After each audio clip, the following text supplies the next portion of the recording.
welcome to the Jeccles69 show with your weekly dose of interesting shit.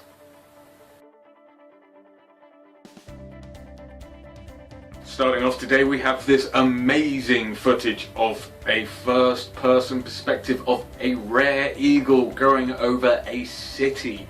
It is truly astonishing to see. I mean, look at all the deserts that you can see and the bit of grass. I mean, it is incredible, the view that eagles have.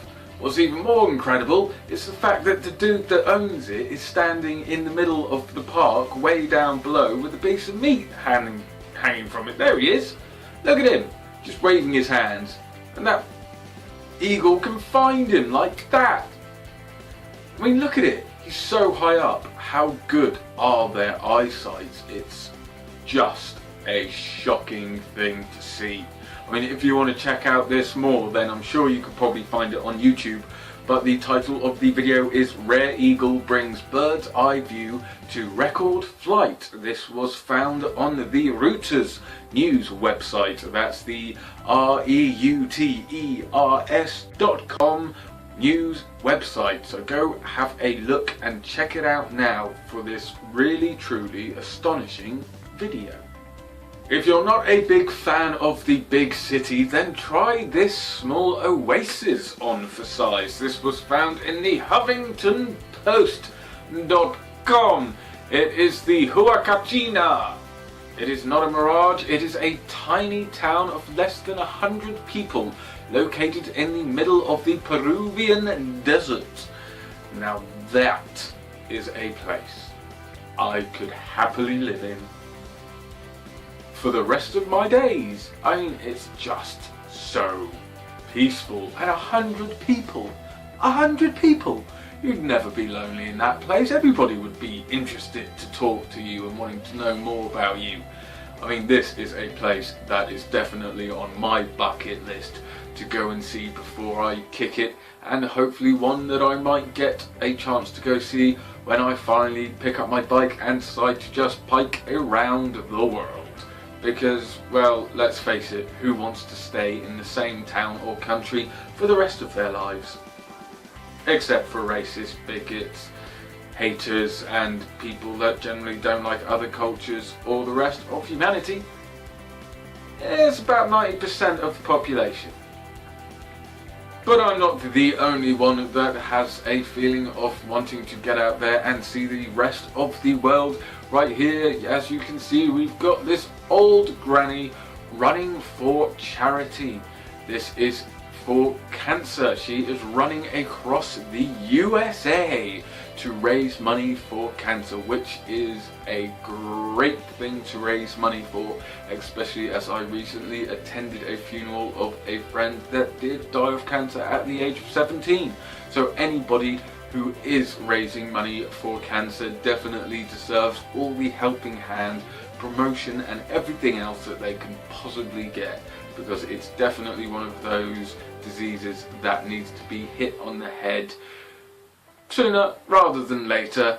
It's one that you wouldn't even wish on your worst enemy. And with the breakthroughs that we are making in the science of cancer and helping cure it, at least we know our money is going to a good cause.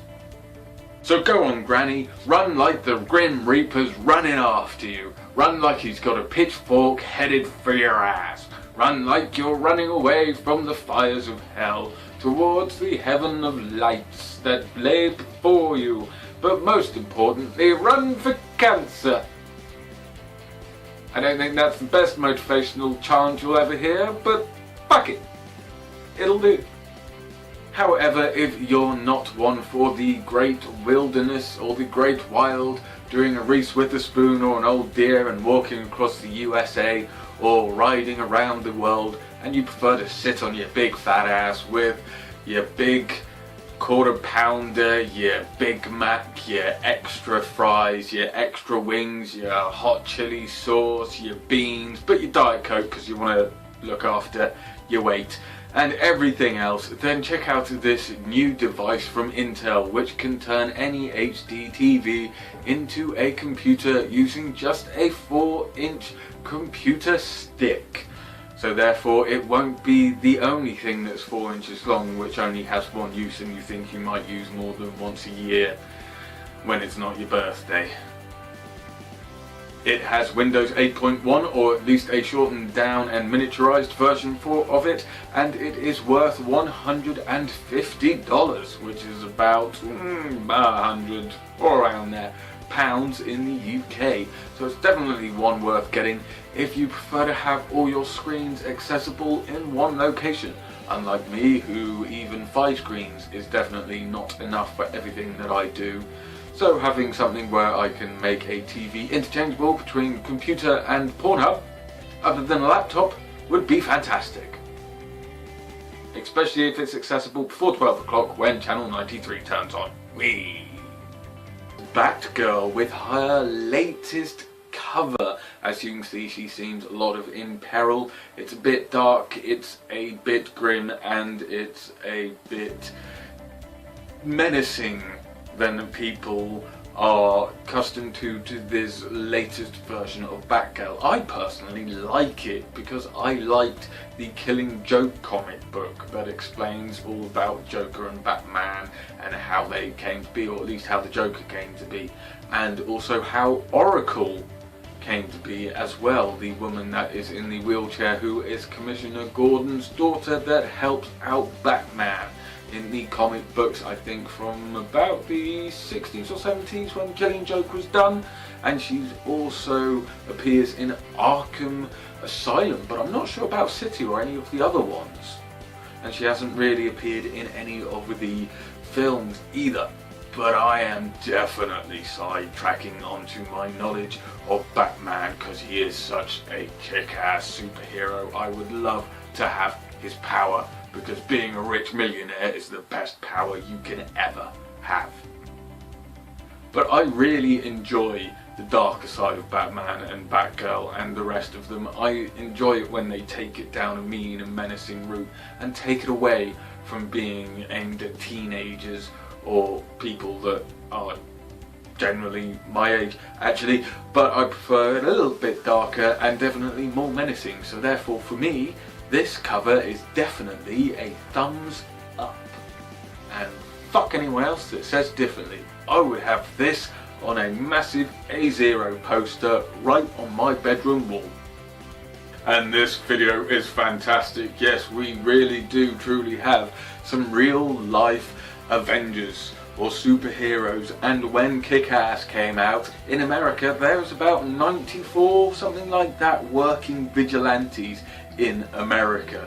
Yes, it's weird when you think of it, but there truly is some real life Batmen and Flash and people out there like that who go out and help their local neighbourhood by helping with fires, helping retrieve lost or stolen goods, helping retrieve drug territory back, and also helping the police out as well. So even though they do look fairly comical, and you definitely know they are massive comic book geeks and nerds, this video is just top notch, and also on the Reuters website as well. And you've got to do your research into what vigilantes actually truly exist in America, because you just won't believe what you're reading at all. I mean, they proper do adorn themselves up in a uniform that they've made from your local IHOP with a couple of makeshift weapons that they probably got from the local scrap heap challenge yard. But hell, at least they're enjoying their lives, they're doing what they like to do, and sod it if they look weird and fat and everything else. I mean, would you argue with 8 people that came up dressed to you looking like that? You never know if they're gonna beat you up or lick your face to death before licking a window and then running around going, "Hey!" You just haven't got a clue. Maybe they could have given at least a bit of a helping hand to the builders, which really needed a lot more cement, mortar, maybe a few iron bars, and hell, maybe somebody just checking the ground underneath where they were building, because how the hell does a huge tower block fall down like this? I mean, it hasn't even got rip-out roots, it hasn't even displaced the earth. Supposedly it is due to an underground water river that is underground where they're building. I mean, come on, at least get some surveyors in there. But then again, this is in China, where their health and safety is pretty much non-existent, not there. And well, if you hurt yourself or if you get injured, then you can go whistle for any compensation money, and if you ask for it, then they'll beat you. But seriously, maybe now is the time that they have a little rethink about their health and safety and the way they go about things, because if that was full of people, that would be a huge incident that would definitely have made it onto the news websites, rather than just being a little comical, clinicky news filler in on some of the other less known news websites. This one was found on the Gizmodo.com website, so if you want some weird interesting shit, then definitely check out that website of Gizmodo. And yes, you haven't just suffered a stroke, that really is the news title you are reading. Social worker found with fish porn and eel sex videos on his phone. I mean, what? What? How do you have sex with fish and eels? I mean, there's some bizarre fetishes and some weird ass shit out there when it comes to what people enjoy doing between the sheets. But seriously, fish and eels? Women smell like fish as it is. Why would you want to add more to the situation? And come on, when you finished with it, it is fairly slimy and sprinkly all over the place. I mean, really, do you want an eel flopping in around that, near that, and everything else as well? Come on, mate. I mean, what the hell? Why did you get fired from your last job? Oh, because of pornographic images that I had on my phone. Oh, well, I'm afraid that I have to ask what type of pornographic images they were. Ocean? I'm sorry, what? Fish? Eels? Octopuses? Squids? Whales? Dolphins? Walruses? Anything really? Okay. Well, I think we'll pass on you. I mean, seriously, this guy's just screwed for any other job. Why? And why would you have it on your phone? And at work? Everybody knows the only place you can get away with watching porn on your phone is the local labour yard, or when you're on site and you have some of the most horrific, disgusting male on female, or male on male, or female on female. I mean, 2 girls, 1 cup, 1 man, 1 cup, tagliatelle and jar squatter and everything else. I mean, you'll find them on the builder's yard, but fish and eel porn? You never. Which rule is it again? Rule 48 or something twisted like that? Ooh. However, as you can see, that the eel stories have not ended there. Yes, a man died with an eel up his arse. He went to the doctors complaining about stomach cramps, abdominal pains, or whatever it is, anal bleeding, not abdominal pains. I don't know, either way, he was basically in there and his insides had stopped working, his intestines were screwed, he was pissing and shitting blood, and the doctor said there's no real reason why you should be like this. We're gonna have to go in there and have a look around. And when they did, they found a 50-centimetre eel dead inside of his arse. It turned out he went drinking with his mates a couple of days before, and they thought it would be funny to shove a live eel up there whilst he was sleeping. Unfortunately, after eating the man's insides and dying inside of him, the man also died.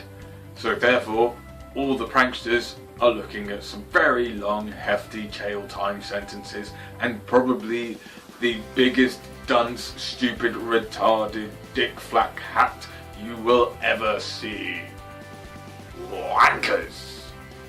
But shall we take a step back? Back, far, far away from people doing weird things with eels and fish.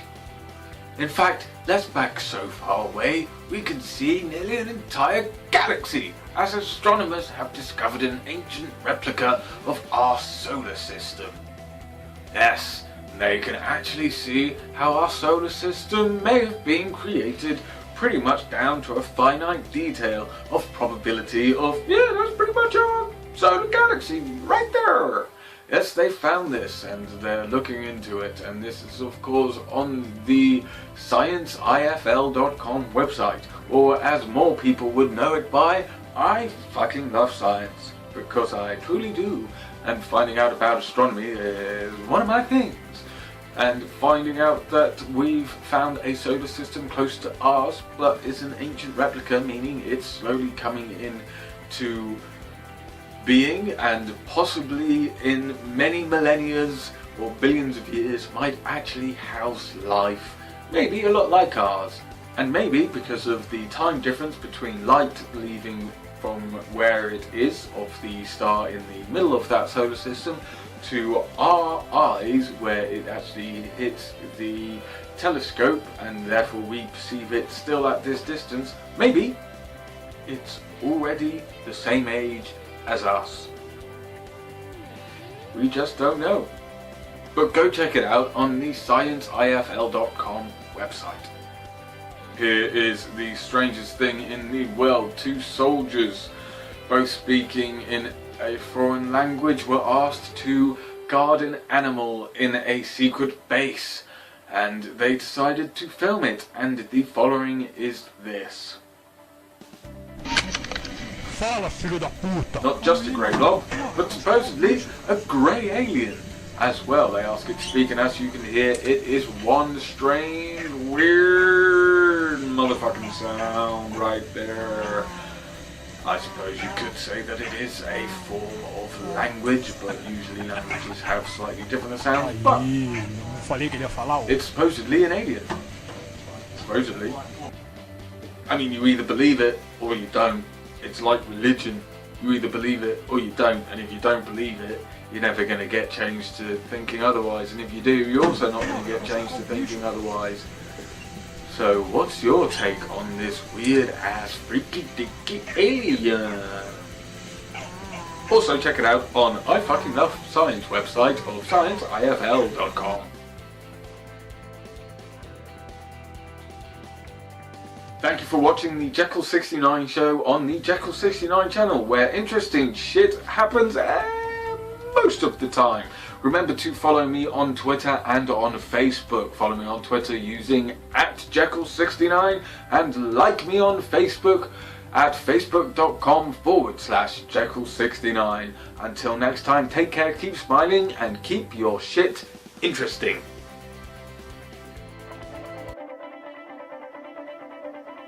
This is the Jeccles69 channel, where interesting shit happens every day. So remember to subscribe and comment to our channel for interesting shit to do with the world of technology. Hits on Twitter, film reviews, my life with Android, and Kickstarter.